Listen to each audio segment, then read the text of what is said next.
The early morning sun kisses the manicured lawns of Oak Ridge Estates, a picture-perfect suburban neighborhood lined with luxury homes, each one a near replica of the next. Sprinklers hiss, birds chirp, joggers wave. From the outside, it's paradise. I step onto my porch, coffee in hand, exhaling as I take in the view. This is what success looks like.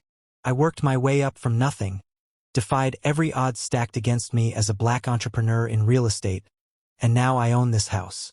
I own several houses in this very neighborhood. But I don't belong. At least that's what my neighbors think. I feel the stares before I see them. Across the street, Karen Whitmore, the self-appointed queen of the Homeowners Association, pretends to trim her roses while glaring at me. Her husband, Richard, stands by their BMW, arms crossed.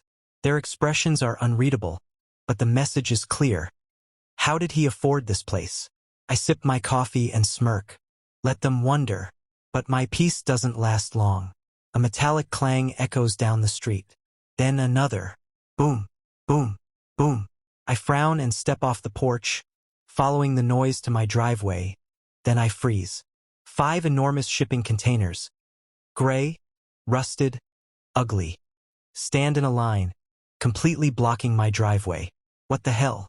I rush forward, touching the cold metal. They're locked tight, stacked side by side like a barricade.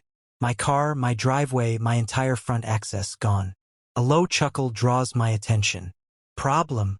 Karen Whitmore, now standing at the edge of my property, smirks as she sips from a mug that says, HOA rules are law.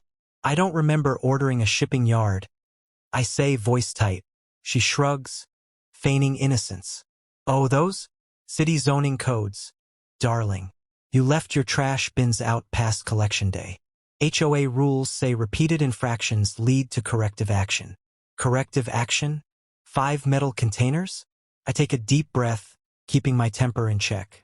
This isn't corrective action. It's harassment. Her smile doesn't waver. Rules are rules. I glance at Richard, who chuckles from his driveway. Other neighbors peek through curtains, pretending they're not watching. The message is clear. You don't belong here. But here's what they don't know.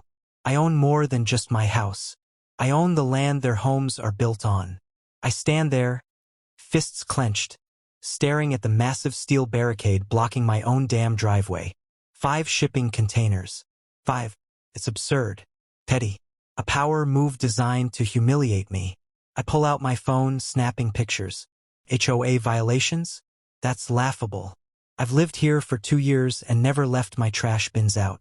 Not once. And even if I had, this is beyond excessive.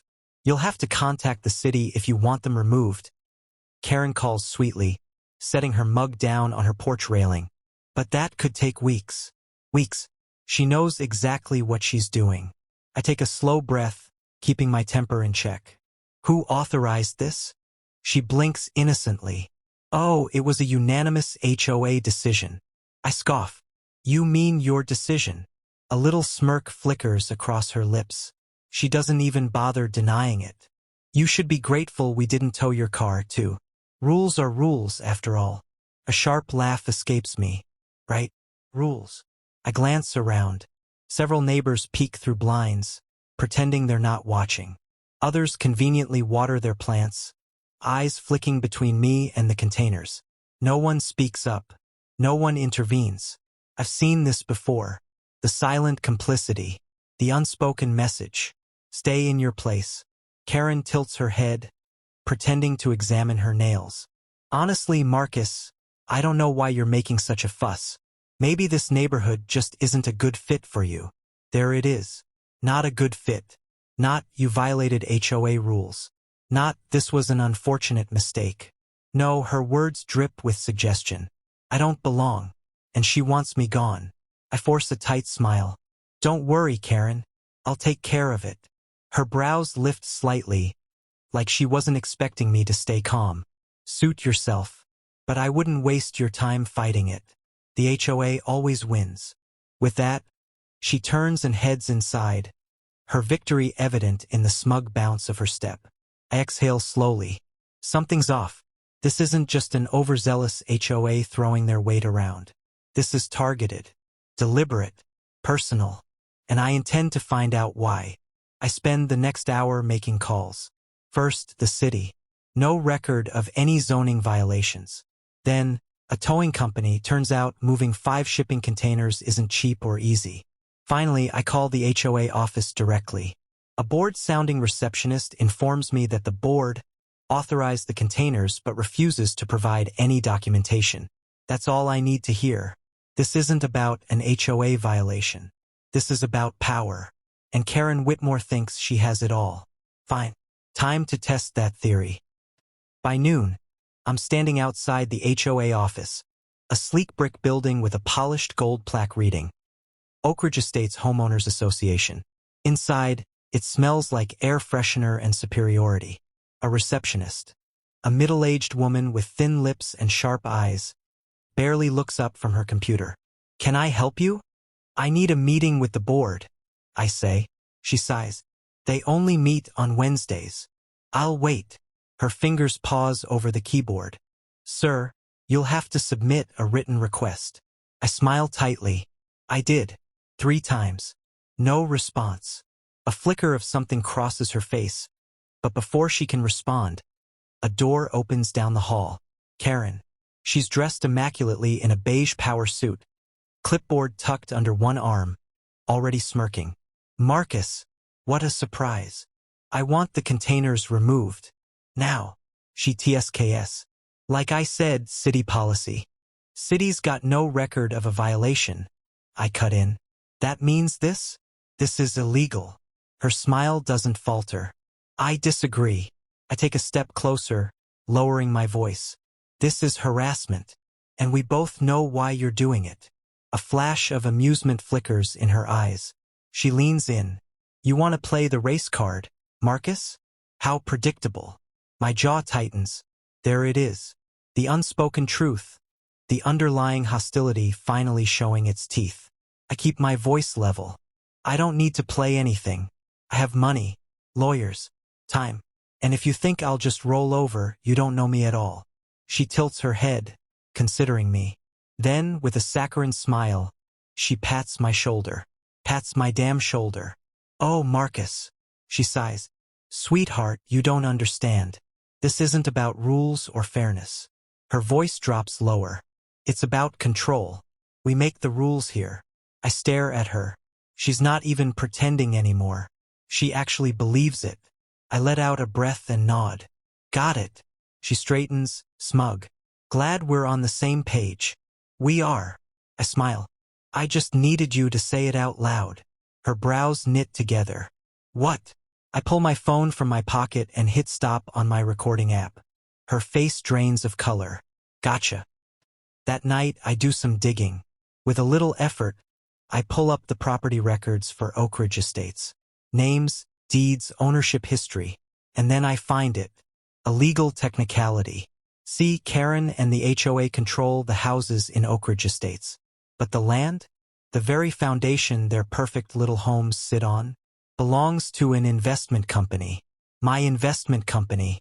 And Karen Whitmore has no idea. Tomorrow, she's going to learn exactly how much control she really has. The next morning, I walk into the Oak Ridge Estates HOA meeting like I own the place. Because, in a way, I do. The community clubhouse is packed. Rows of chairs filled with homeowners murmuring among themselves, their voices low but curious. At the front, the HOA board members sit behind a long oak table, Karen Whitmore dead center. She's in a crisp white blazer today, like a queen on her throne.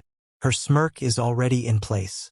She thinks this is going to be a public humiliation for me. I take a seat in the front row, arms crossed, letting her talk. "Now," Karen begins, voice honeyed with false politeness. "Before we address any new concerns, I want to discuss a pressing issue, community standards violations." A few heads nod in agreement. Karen flips through a stack of papers. "It has come to the board's attention that some homeowners have failed to comply with the HOA's regulations, leading to necessary corrective measures." She barely glances at me. "One such homeowner is present today, Mr. Marcus Reed." All eyes turn to me. I stay silent. Let her dig her own grave. Karen sighs dramatically. Marcus, your continued disregard for the community guidelines forced the board to take action. The shipping containers were a necessary step to. I clear my throat. That's a lie. The room stills. Karen's expression flickers, but she recovers fast. Excuse me? I stand. I spoke to the city. There's no record of any zoning violations. That means the HOA had no legal right to place those containers. What you did was illegal. A few gasps. Some murmurs. Karen's fingers tighten around her papers. Marcus, I understand you're upset, but rules are. Whatever you say they are, I cut in. Because that's what you told me, right? We make the rules here. Her smile thins. I don't recall saying that. I hold up my phone. I do. I hit play. Her own voice fills the room. This isn't about rules or fairness. It's about control. We make the rules here. The silence that follows is thick. Karen's face turns a shade paler, but she recovers with a forced chuckle. That recording is taken out of context. I shrug. Maybe, but it doesn't really matter now. She straightens. And why is that? I pull out a folder and drop it on the table. These are the property records for Oak Ridge Estates. I flip to a highlighted section. See, you and the HOA control the houses, Karen. But the land? The foundation under every single home here. I lean in. That belongs to me. Dead silence. Karen blanches. The board members shift uncomfortably. Someone in the audience actually gasps. I let the weight of it settle before continuing. 2 years ago, my investment firm acquired the land lease for this entire neighborhood. It is buried under holding companies, but make no mistake. I own it. And you? I smirk. You're trespassing on my property. The power shifts in the room. Karen's mouth opens and closes, like a fish gasping for air. That's ridiculous. If that were true, we would have known. I tap the folder. You would have, if you actually read the paperwork you enforce. She knows I'm telling the truth. I can see it in her wide, darting eyes, in the way her hands clench into fists. Still, she tries. This changes nothing. The HOA still has authority over. No, it doesn't. I shake my head. Because, as the landowner, I have the right to dissolve the HOA. Chaos erupts. People whisper. Some cheer. Others look terrified. Karen shoots up from her seat. You can't do that. I tilt my head. Actually, I can. And I just did. Checkmate. The room erupts. Some homeowners gasp. Others murmur in confusion. A few, probably the ones Karen has bullied for years, exchange hopeful glances. But Karen? She's shaking. You can't just dissolve the HOA. She stammers, voice high and shrill. That's impossible. I smile. No, Karen. What's impossible is you thinking you could keep me under your thumb forever. I slide another document across the table.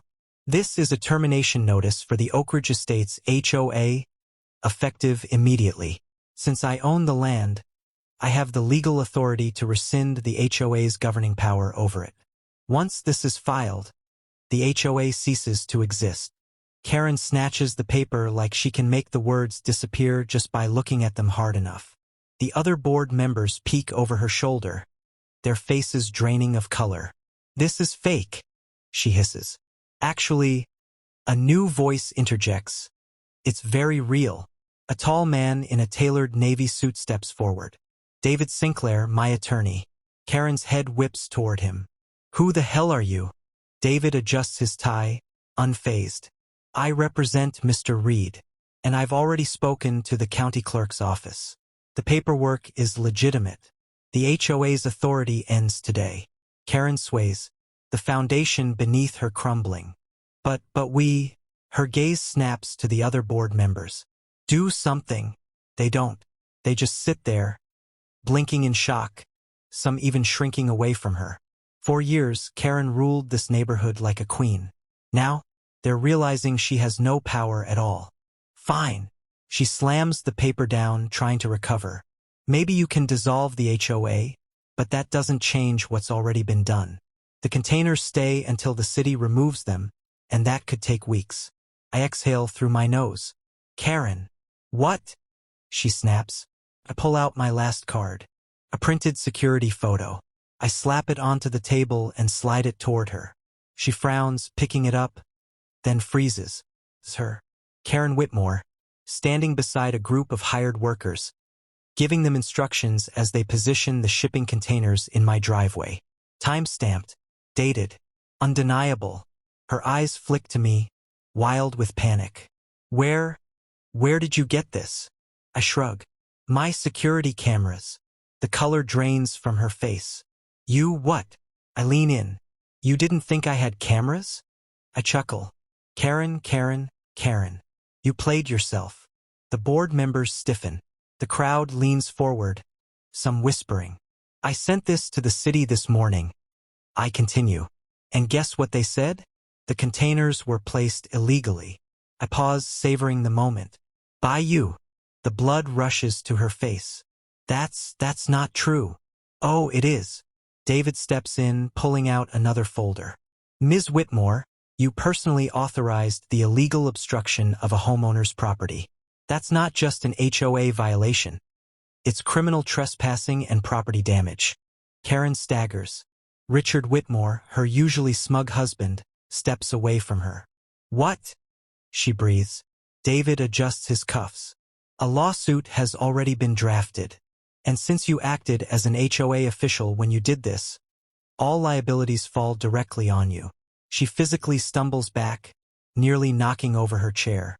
No, this isn't happening. Richard shakes his head. Karen, you said this was handled. Shut up, Richard, she hisses. People are staring. Whispers spread. Neighbors she's bullied for years are smiling. Karen grips the table's edge, eyes darting wildly. This is harassment. He's manipulating everything. He doesn't belong here. The room goes silent. There it is. The mask drops. No pretense. No sugar-coated insults. Just raw, naked racism. I shake my head. That's the real reason, isn't it? It was never about HOA rules. It was about me living here. Karen trembles. The whispers turn to open stares. Even her most loyal supporters shift uncomfortably. No one wants to be caught on the wrong side of this. David clears his throat. Ms. Whitmore, I'd advise you to seek legal counsel, because not only are you being sued, you're about to be publicly exposed. Karen's knees buckle. This isn't over, she whispers, voice shaky. I tilt my head. It is for you. And with that, the queen falls. The queen has fallen. Karen Whitmore is escorted out of the meeting by 2 uniformed officers. She's not in handcuffs yet, but the look on her face? Pure humiliation. Someone films her stumbling toward the exit, muttering frantic denials. Within hours, the footage hits social media. By morning, she's viral. Racist HOA president gets exposed. Watch her meltdown. Karen Whitmore, the HOA tyrant who lost it all. She tries to fight back. Issues a pathetic statement, claiming she's the victim of a smear campaign. But the evidence? Undeniable. The security footage, the recording, the legal documents, it's all there. Her own board members throw her under the bus. Richard, her spineless husband, files for divorce within the week. Then comes the lawsuit. She's charged with trespassing, property damage, and harassment. Legal fees pile up. Her once pristine reputation? Destroyed. The last time I see her, she's leaving Oak Ridge Estates for good. No farewell party. No neighbors waving goodbye. Just an empty woman in a car full of suitcases, her face hollow with defeat. Peace reclaimed. 2 weeks later, the shipping containers are gone. I stand in my driveway, watching the last one get lifted onto a truck. The moment it disappears down the road, I let out a breath I didn't realize I was holding. It's over. The weight on my chest. Gone. I turn to see Mr. Patel, the elderly man from 2 doors down. He steps forward, hesitating. He clears his throat. I should have spoken up earlier. I nod, letting him say what he needs to. She bullied all of us. He admits, voice heavy with regret. But we let it happen. Because, well, she had power. Or at least, we thought she did. I exhale, crossing my arms. That's how people like her work. Fear. Control. He nods. Then, after a pause, he extends his hand. I'm glad you fought back, Marcus. I take it. A firm shake. A silent understanding. One by one, neighbors come forward. Some apologizing. Some thanking me. Some just relieved that the nightmare is finally over. By the end of the day, Oak Ridge Estates isn't the same place it was before. The fear? Gone. The control Karen wielded? Broken. And me? I'm still here. Stronger. Unshaken. Home. Final moments. That night, I sit on my porch, sipping a cold beer, watching the sunset bleed gold over my land. My land. The same land that woman tried to steal from under me. I chuckle to myself. If only Karen knew from the start who she was messing with. Maybe she wouldn't have lost everything. Or maybe she was always destined to fall. Either way, I take another sip, lean back, and smile. Because tonight, I win.